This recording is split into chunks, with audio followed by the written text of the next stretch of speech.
The universe is a complex system consisting of a variety of celestial bodies like galaxies, nebulae, stars, planets, moons, and many fascinating events in the life of these bodies.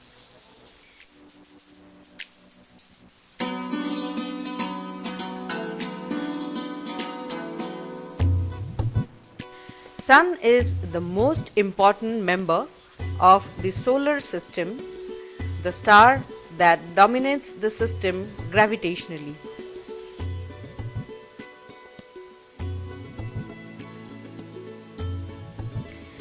The surface of the Sun mainly consists of hydrogen and helium. It has a defined structure. The core of the Sun is the hottest region in the solar system.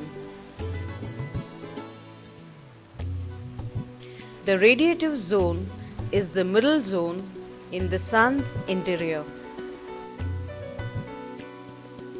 The convective zone is above the radiative zone. The visible surface of the Sun is called the photosphere, above which visible sunlight propagates into the space. The chromosphere layer is above the photosphere layer. It is visible as a colored flash at the beginning and the end of total solar eclipse. The spectacular halo around the Sun is visible during eclipse, called as corona.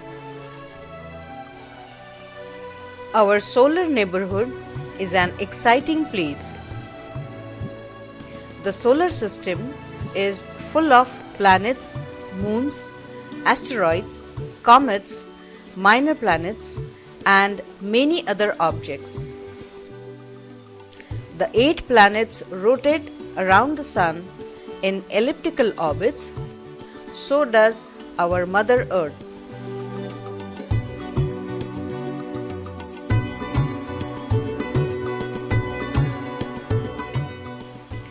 The Earth spins like a top on its own imaginary axis with an axial tilt of 23.5 degrees. It completes one rotation in every 24 hours, causing days and nights.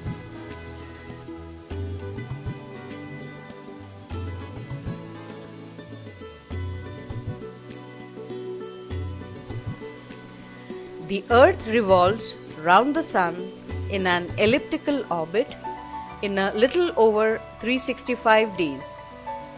This motion is called as revolution. The geometric plane containing the mean orbit of the Earth around the Sun is called the ecliptic plane.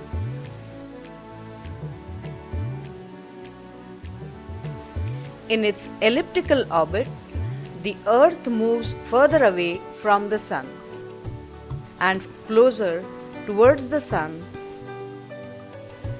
The point in the orbit where the Earth is closest to the Sun is called perihelion. The point where the Earth is farthest from the Sun is called aphelion.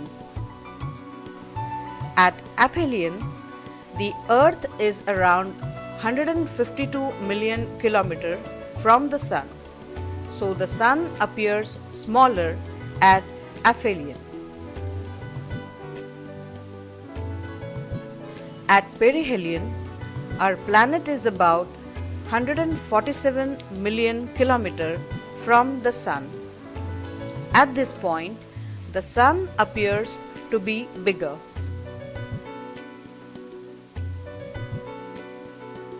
The Moon orbits the Earth in approximately 27.3 days relative to a fixed frame of reference. This is known as the sidereal month. However, during one sidereal month, the Earth has revolved partway around the Sun, making the average time between one new moon and the next longer than the sidereal month. It is approximately 29.5 days. This is known as the synodic month or the lunar month.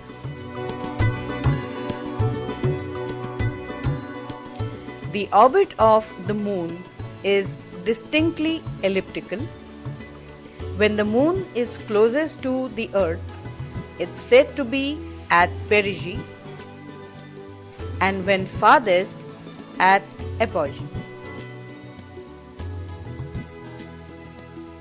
The plane of the moon's orbit is inclined with respect to the Earth's plane around the Sun, that is ecliptic. The average inclination of the moon's orbit is 5 degrees 8 minutes.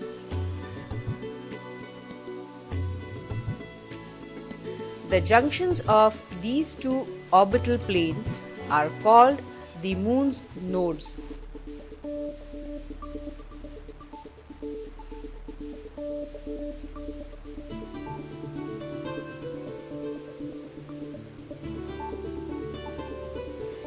As the Earth revolves around the Sun, the nodal axis travels along with it.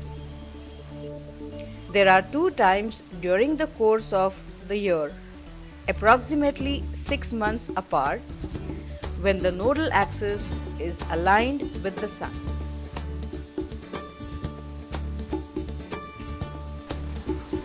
At that point of time, the Earth and the Moon come in a line, which is the most desirable condition for an eclipse to happen.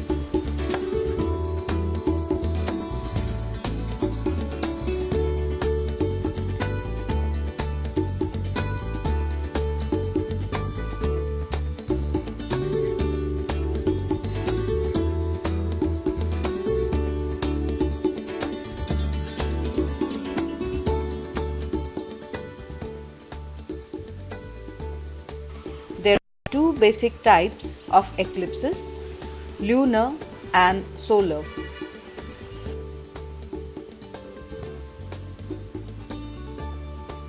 Lunar eclipse happens during full moon when the moon passes through the shadow of the Earth.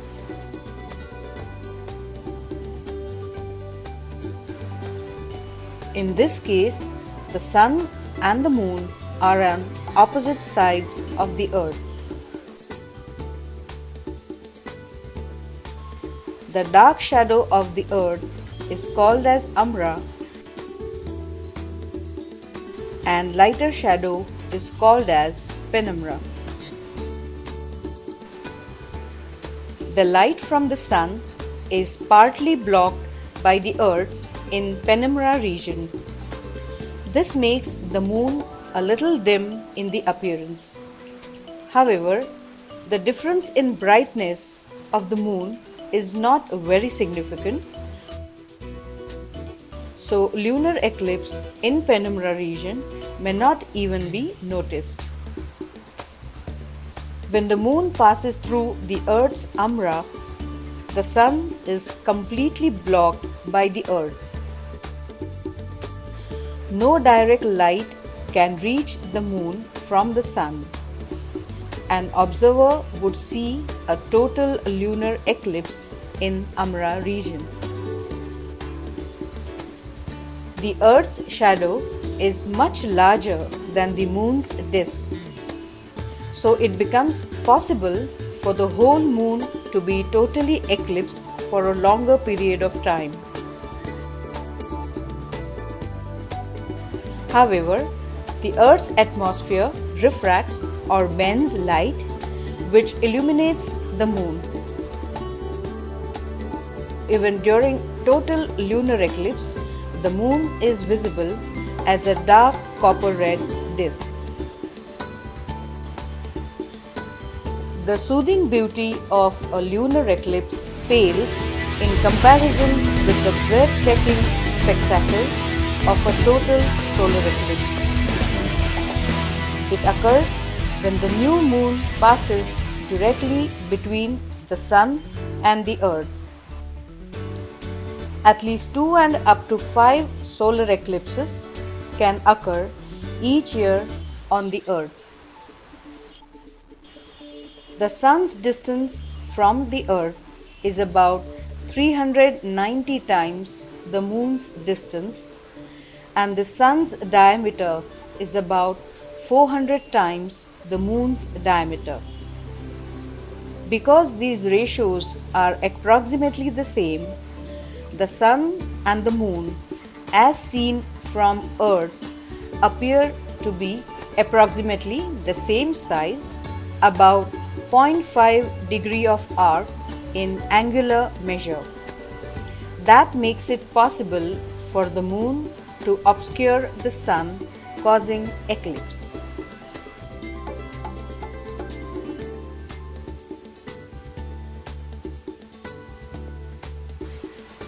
There are 4 types of solar eclipses. A total eclipse occurs when the sun is completely obscured by the moon. The intensely bright disk of the sun is replaced by the dark silhouette of the moon, and the much fainter corona is visible. The dark shadow of the moon is called as umbra. During any one eclipse, totality is visible only from a narrow track on the surface of the earth.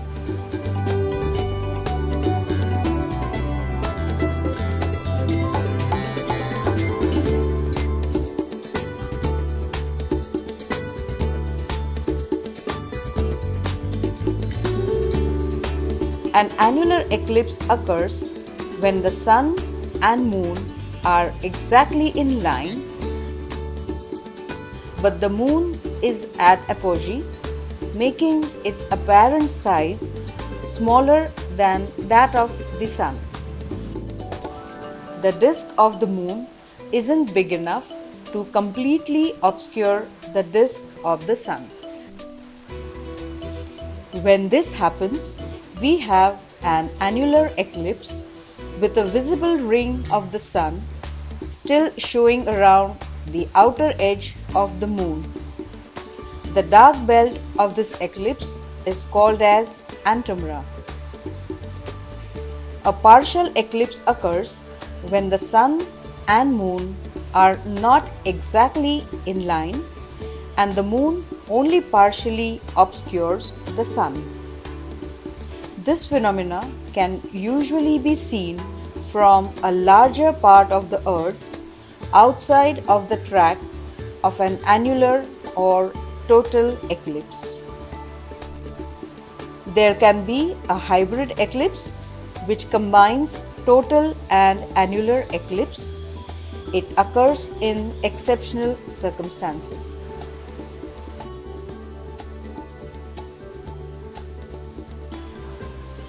Spectacular total solar eclipses are an extreme rarity.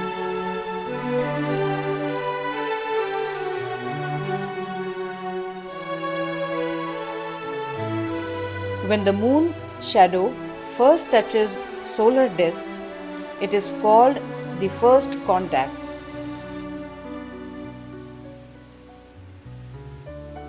The moon covers the bright sun's disk gradually. The brightness of the daylight drops. As the eclipse progresses, stars become visible. Birds, confused by the sudden darkness during daytime, start flying randomly.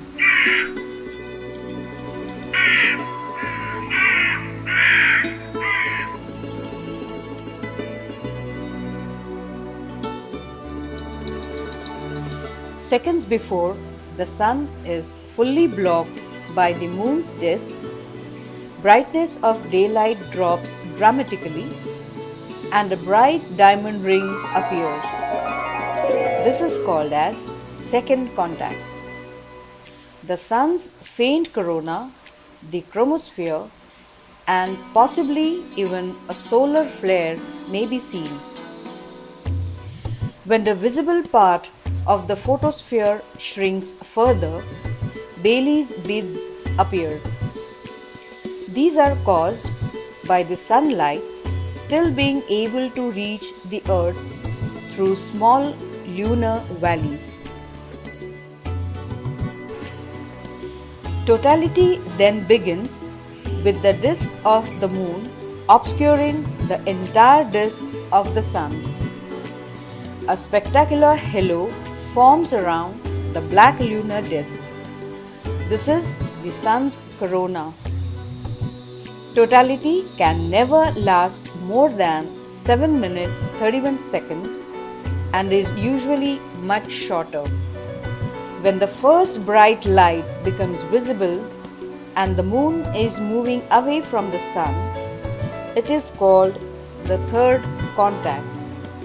Again, a diamond ring may be observed.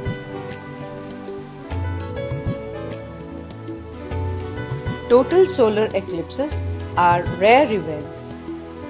Although they occur somewhere on Earth every 18 months on average, they recur at any given place only once in about every 370 years.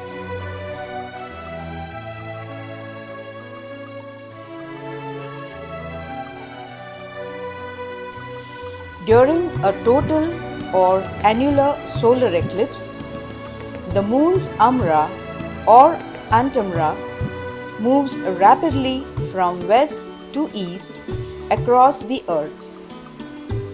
When a total eclipse occurs very close to perigee, the track can be over 250 km wide. Outside of the central track, a partial eclipse can usually be seen over a much larger area of the Earth.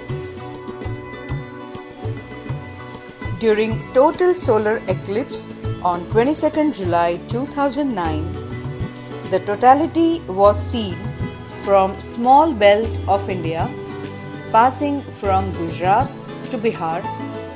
The partial eclipse was visible from the entire country. Take an example of annular solar eclipse of 15th Jan 2010.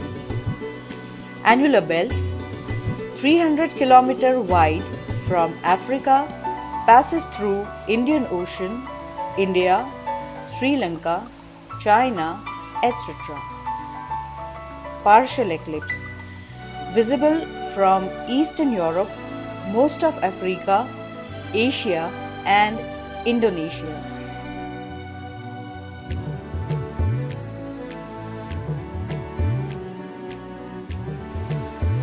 One must make best use of opportunity to see solar eclipse.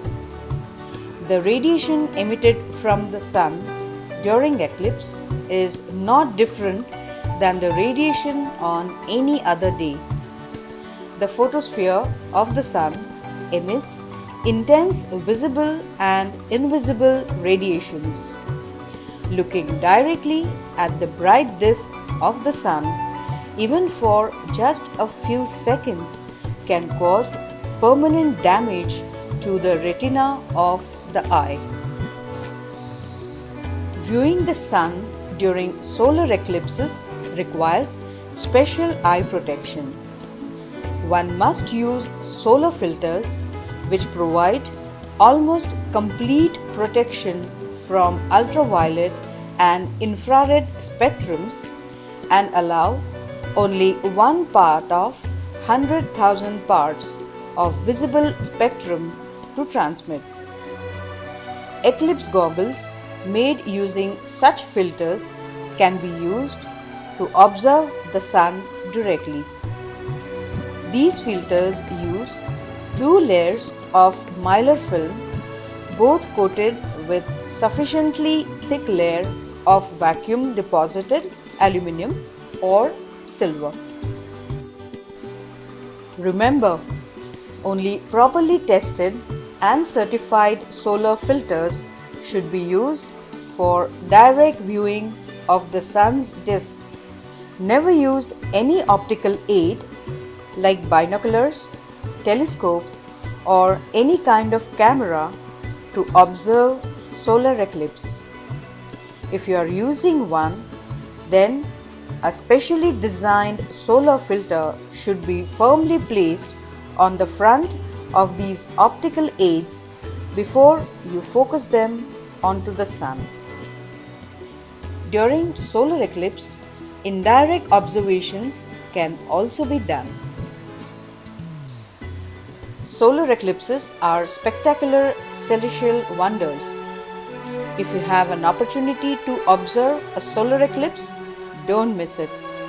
It is an experience that you will never forget.